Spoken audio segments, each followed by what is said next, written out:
Hey guys, welcome to episode 15 of Capsule Conversations. Of course, it's your girl Black Foma. You guys know we sit and talk everything Dragon Ball in the world of Akira Toriyama. And I just want to talk about some trending topics that's been going on in the Dragon Ball community lately. Things I've seen on like all of my social media platforms and just some things that I really have some thought pieces about. Mainly going on with like the sub versus dub topics that we're still talking about in 2025. I'm gonna talk about Sparking Zero. Like, is it still popular? Is it still worth the hype? I want to talk about these last two episodes of Daima because it looks like the last six episodes are going to be like straight hands. So I want to give like my predictions on that. And then I want to talk about a crazy, and I mean crazy, and I'm going to include a video, a crazy moment that happened to me on TikTok that I really kind of like wanted to just give my thoughts about because it was insane. I feel like I have to address this. Normally I don't really address weirdos, but I feel like I have to like give like my official take on this crazy like thing that happened to me on TikTok. So first of all, let's talk about Dragon Ball Daima. Like, we are 15 episodes in this week. So that means we only got like 5 episodes left. So the Hulu press came out where basically they lay out like the episodes on what data they come out. And someone on X found the Hulu press where they saw that February 28th it's their Dragon Ball Daima episode 20 finale or final. And it's kind of bittersweet because Fridays we was catching up on Daima and learning new things about a lot of the Dragon Ball characters, and that means February 28th, Dragon Ball Daima is kind of like officially over. So now that we technically only got like 5 more episodes left after this Friday. So much that still has to be answered. Now that the Z Fighters are in the first demon realm and they made it, even doing that was kind of amazing. Like, seeing what Neva could do with like all that power, and that he's the one who created the multiple barriers for the different demon realms. Even like off the straight off like the first episode, no, what was it, the first episode I believe, where we saw him like summon all the earthly Dragon Balls and be able to restore them. That was so Neva's kind of like, he's that guy. He's that guy. He's very strong, and I just really love like the lore that we're getting behind the Namekians. With each coming episode, we're learning more and more stuff about about the characters in the show, and characters that we've already kind of know about, like Shin. But I'm loving the fact that we're finally now in the first demon realm. So now the action can go on. We got to see what's going on with the fusion bugs. Who's going to make the wish? What's up with this evil third eye? We saw Janemba in the preview. Is Arisu going to take over? Is Majin Do and Majin Ku going to fuse? Is Goku Vegeta and Glory? Oh my god, I'm about to call him. Yeah, I was about to call him Glorilla. hold on. Gloria, are they going to fuse? Like, I'm acting like Goku because Goku hates saying Gloria, but it's just so many unanswered questions. We have 6 more episodes, so it's kind of like up in the air at this moment. And then even after that, I'm really hoping to kind of see what happens after Dragon Ball Super. Obviously, on February 20th, we're supposed to hear more about the one-shot manga that possibly could pour into the Dragon Ball Super manga returning. But I really want to, maybe like we can get like a little cool announcement at the end of Dynamite, like Dragon Ball Super anime return, but we probably won't hear nothing about that. Fingers crossed though, but I don't really know how I'm gonna feel about not seeing Dragon Ball on my screen anymore. I'm probably gonna rewatch Dragon Ball Diamond from the beginning just in case I missed something. Because as I watch the Dragon Ball Diamond episodes, like, I watch it week for week, and sometimes you can miss things, sometimes you can forget things. So when you watch episodes back to back, you'll see things connect better. You'll see things kind of connect better when it's like sequentially. I don't even know if that's a word, but like when you're watching it like in a sequential order, where it's not like, oh, okay, I watched one episode, now I gotta wait a week, watch one episode, then I gotta wait another week. It kind of, when you watch it just like back to back to back, you'll see the flow of the show, and you kind of can connect things that you might have missed, like waiting week to week. So I might rewatch Diamond to just see things that I might have missed, things I might have forgot, and talk about that. But it is bittersweet that Dragon Ball Diamond is actually, and then in a couple weeks. And then another thing, I actually wrote an article about this, talking about how is Daima going to tie into Dragon Ball Super, because while I do love all the lore that we're learning about Daima, you have to understand that all of this stuff was never mentioned in Super, never mentioned like in any arcs following that. We didn't see Vegeta mention anything about Super Saiyan 3. We didn't see, anything about Majin Raimus. Like, I just like, even if Vegeta didn't mention anything about Super Saiyan 3 simply because he just hates the form and doesn't ever want to use it because of the drawbacks, that's explainable. I think my biggest problem is the bomb drop of Majin Raimus. If you don't know who Majin Raimus is, he is literally the creator of the multiverse. So you have Zenu, who can kind of destroy planets, but Zeno was never named as the creator of the universe. He's the overseer of the universe, where he can destroy planets or destroy universes and things of that nature. So we didn't really hear much about Majin Raimus when Whis was explained to Goku and Vegeta like how the universes worked, and that's how we got introduced to like our universe being called Universe 7 and Universe 6 and things like that. So it is a bit, don't I want to say it's a plot hole? I don't know, but it's interesting that when Whis like delved into like the plot of, or well, the information of talking about like Zeno the Grand Priest, he didn't mention anything about Majin Raimus. The only excuse I will give is that we did say that there's like 5 really strong beings, including the Grand Priest. I think that's how he said it. So that could have been like, you could include that like as like an open thing to kind of include Majin Raimus, but it just really doesn't make sense to not mention that.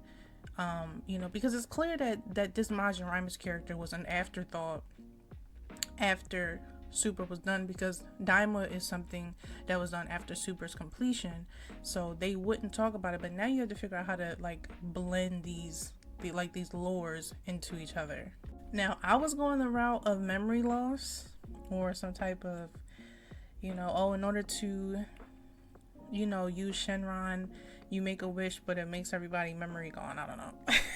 I don't know, something like that, like where everybody's memory's gone, or like there's something where they don't remember like the events of what happened, or maybe like once you leave the demon realm, you don't remember everything that happened in there. I don't know, something. You know what I mean? I'm like thinking of like so many ideas, but I don't know. I don't know how they're gonna do it. I hope that they pull it off, but honestly, you never really know. But outside of that, we have 6 more episodes of Daima. I'm so excited to cover it and see what fusions we get and what fights we see, and just like going out with a bang. I'm gonna be really sad, but I know some really good things are gonna happen. But now we gotta talk about Sparking Zero. I'm not gonna like cover it deeply because I have not played Sparking Zero in weeks. I will admit, I have not picked up Sparking Zero. Not because it's bad, but because I don't like PvP games. Y'all, if y'all have been watching my podcast episodes, y'all know I've been telling y'all week to week I don't like PvP games. I simply bought Sparking Zero simply because it's a Dragon Ball game. I want it in my collection, and I want to know the aspects and like everything about a new game. Anything Dragon Ball, I'm gonna check out. So I loved it. I love the Sparking episodes. I love the battles. I suck online. Need to train with Piccolo. Need to learn the defensive and the counters and the things like that, because I suck at that. But I guess my main question is, and I've been like pondering this, is has Sparking Zero fell off? And I'm not about pre-DLC, because obviously DLC just got announced with the superhero arc. We got Gohan, Beast, Orange Piccolo, the Gammas, Cell Max, things like that. And I think that's pretty cool, but like, did it deserve the hype? My personal answer, yes. Was it worth $100? Absolutely not. That thing was not worth $100. Because the thing is, I'm a story mode girly. I played the hell out of a story mode, and I feel like the story mode was too short. It was too easy. It's outside of that crash out y'all saw me have with Vegeta Ozaru's form, his grade 8 form. It was pretty easy. It wasn't really that bad, but I don't think it was worth $100, but I do think it was worth all the aspects that the game, brought to people. Like, you can tell like they definitely listen to people. But what I keep saying, I feel like Sparking Zero is like a baby, and as it grows, it'll fix a lot of the things that it has like its faults with, and the problems that a lot of people complain about.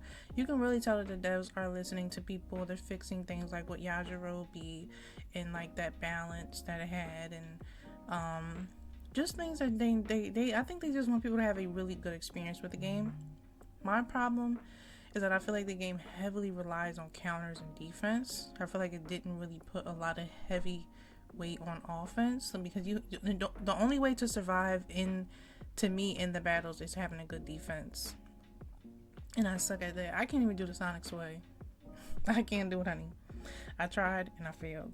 So I feel like with all of that in mind, I feel like they could fix that a little bit, but yeah, I don't really have like no major problems with it. I just don't think it was worth $100. Now, I will not be purchasing the DLC. I'm probably just gonna go on Twitch and watch people play it, simply because like I need to get back into Sparking Zero, like off the regular base game. Like, I don't need to be buying no DLC, honey.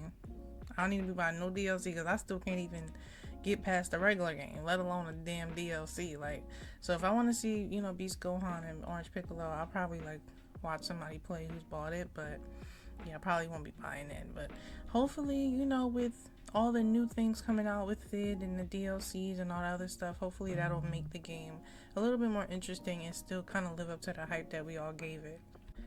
But other than that, shout out to Sparking Zero, shout out to the dev team. Y'all gonna do y'all big one.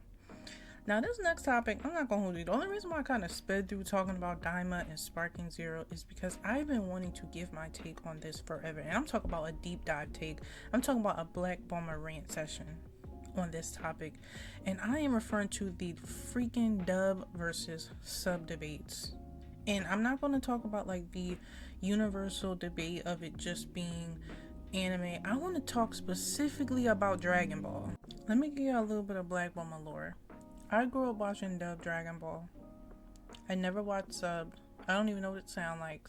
And the only reason why I know how it sounds is because I watched Daima. It's not available. It's only 2 episodes in dub. So that's really the only reason why I'm watching it in sub. But I prefer dub because I love listening to things in a language I understand. I feel like when people come to me and be like, oh my god, ew, dub sounds terrible. Oh my god. Didn't you grow up watching this? I'm pretty sure you grew up watching Dragon Ball and dub like me. Don't pretend that you didn't. Like, the fact that I truly see people right now who grew up watching the OG voices of these characters that we've grown to love, now calling it disgusting, is mind-boggling to me. And the craziest part about all of this is that they don't even sound bad. They don't sound bad. I have never seen any of the dub voice actors sound terrible in Dragon Ball. I've never seen it. I've never heard it. Not one episode. I've never said, ew. What is ill about it? Like, what are you seeing that's ill? Like, what is the ill factor in this? I just feel like dub voice actors get shitted on so bad because people are like obsessed with Japanese culture and Japanese voice actors.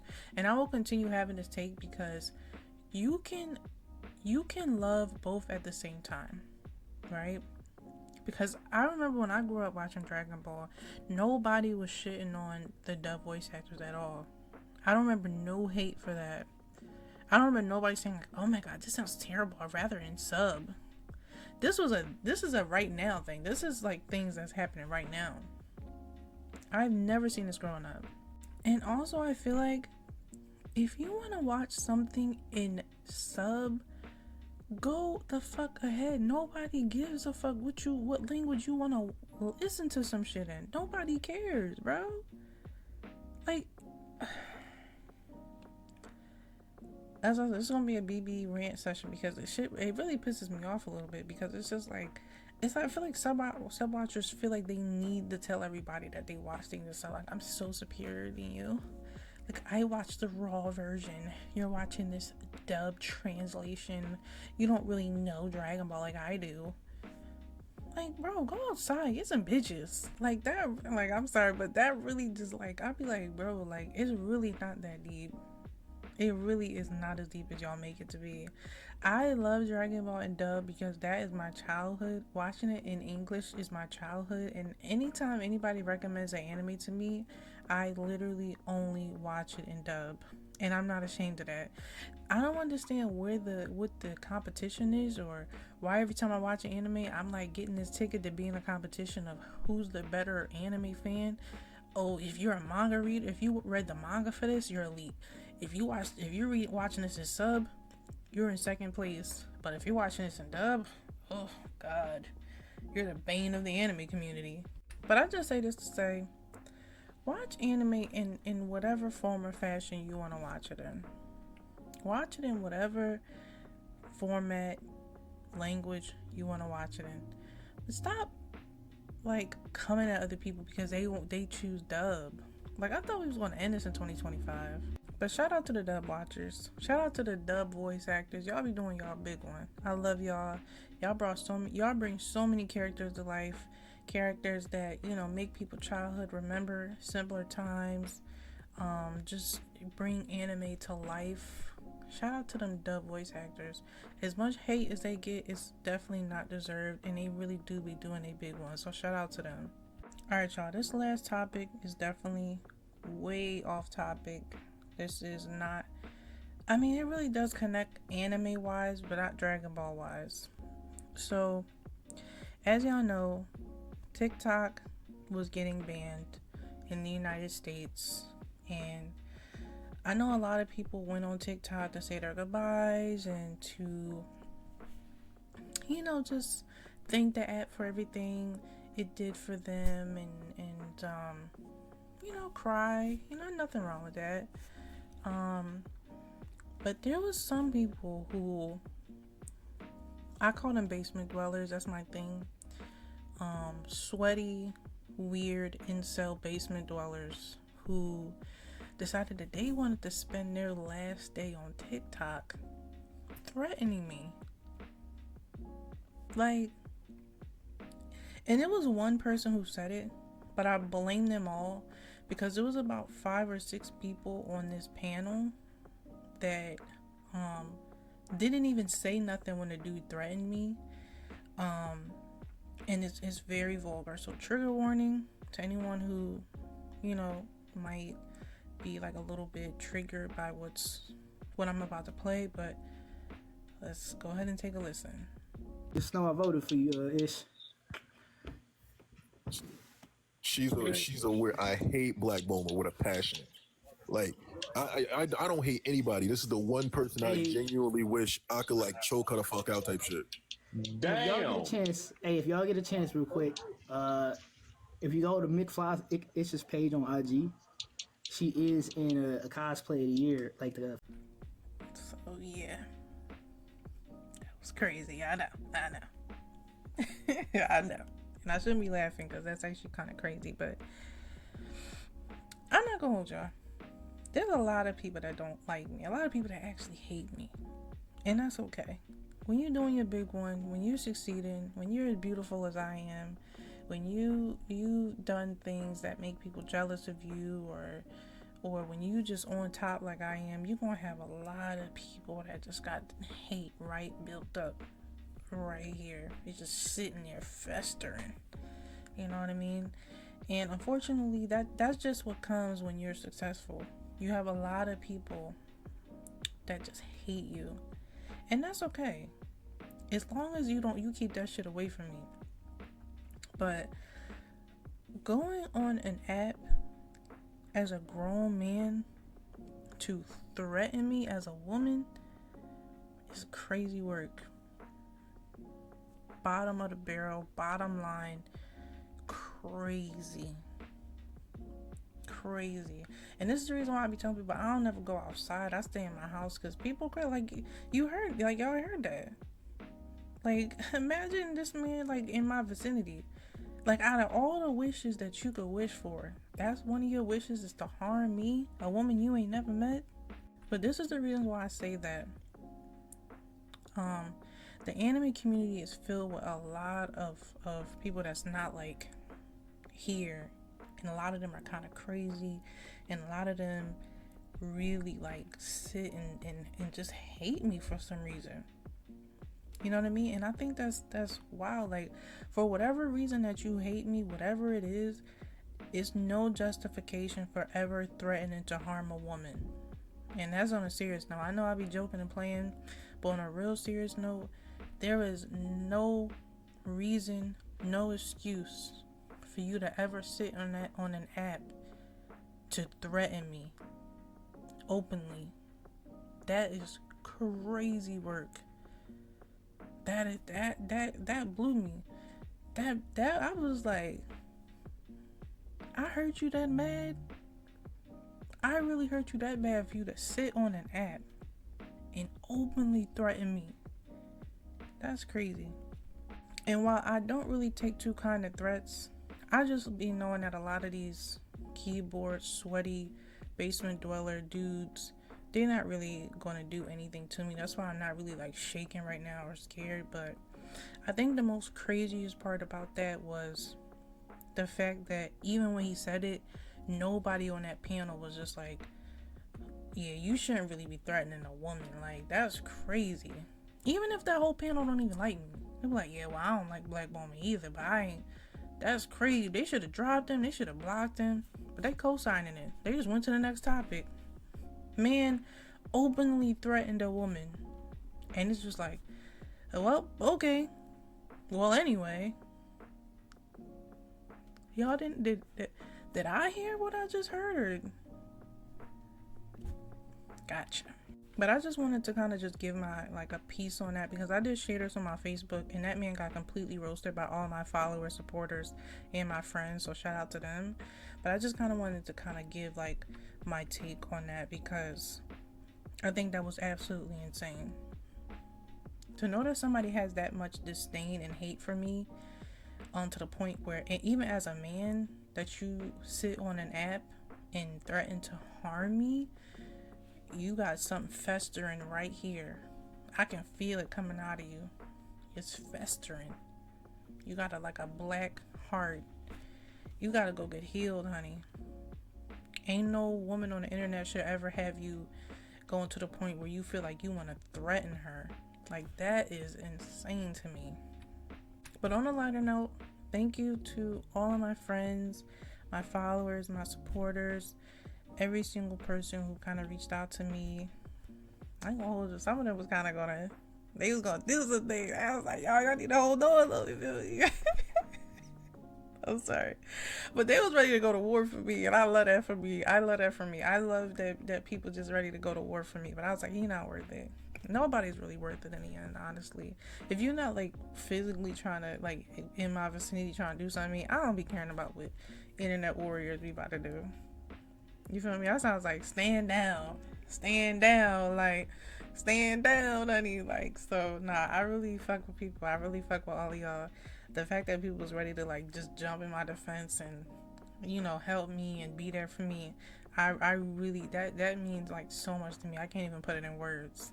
But that's about it, guys. Thanks for listening to yet another Black Boomer Dragon Ball Yap session. I really, really do love you guys to pieces. And let's just enjoy these last 6 weeks together, talking about Dragon Ball Daima and just enjoying the fact that we are getting this, like, such a beautiful piece of artwork and art that Akira Toriyama has left for us to enjoy. And also follow me on TikTok. I'm going to be going live on TikTok more often. I won't be posting any videos, but I will be going live on TikTok more often now that it's not officially banned. But anyway, I really do appreciate the love and support you guys always give me. It's always fun talking Dragon Ball with you guys, and the love and support, and you guys just being there, you know, just to support my content. It definitely means a whole lot. But make sure to subscribe to my website. It is free, honey. If you have an email, My podcast episodes as well as my articles will go directly to your email, and you can support me. You can read peak Dragon Ball content made by Black Boma. Of course, follow me on all social media platforms if you don't already. But I love you guys, and if you want to support me, it's literally just $8 a month. If you want to support my website, there's a paid subscription service. I have recently got a couple new paid subscribers, so shout out to y'all. I really do love the support. It goes a very long way. But other than that, you guys enjoy these last 6 weeks. We're going to be talking about Daima. We're going to be covering everything. And I really do enjoy talking to y'all. And I will see you on the next episode. Bye, guys.